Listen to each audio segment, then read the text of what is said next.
పునుగులు ఎప్పుడైనా ట్రై చేశారా? నాకు విజయవాడ పునుకులు చాలా ఇష్టం యాక్చువల్లీ. ప్రమోద్ ఇంటి దగ్గరే ఉండేది. ఒక సమ్మర్ హాలిడేస్ ప్రమోద్ నేను best friends, cousins and best friends. So Pramod ఇంటి పక్కనే ఉండి, సో వాళ్ళ ఫాదర్ మమ్మల్ని వెస్పా మీద కూర్చొని పెట్టి ఫ్రంట్ సీట్లో, నేను front seat, Pramod back, full speed వెళ్ళేవారు ఆయన వెస్పా మీద. వెళ్ళి ఆ పునుకుల దగ్గర తీసుకెళ్తే అసలు still I remember that. Vijayawada వెళ్ళినప్పుడు కార్లో కూర్చొని మెల్లగా పునుకులు తిందామా అని.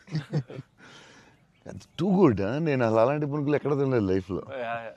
స్మాల్ చిన్న దాంట్లో పెట్టి దాని మీద చట్నీ వేసి, ఇంకా నాకు వాటర్ వస్తుంది. బజ్జీలు అన్నీ సూపర్, కానీ ఆ పునుకులు మాత్రం ఎక్సలెంట్, అసలు ఎక్సలెంట్ అండ్ ఎక్సలెంట్. పునుగులు is an emotion sir. It is seriously. Every ఒక ఊరికి ఒక ఫుడ్ ఏదో స్పెషల్ ఉంటుంది కదా, నేను ఇంకా వాటర్ వస్తుంది. టూ గుడ్ అసలు. మళ్ళీ అలాంటివి ఇప్పుడు తినలేదు. సో విజయవాడ దారిలో వెళ్ళినప్పుడు, షూటింగ్ వెళ్ళినప్పుడు అక్కడ ఆకి పునుకులు తిందామంటే, నేను అన్ని నైట్ ట్రావెల్ చేస్తాను. ఇప్పుడు నైట్లో పునుకులు ఉండవు కదా బా అనుకుని మళ్ళీ.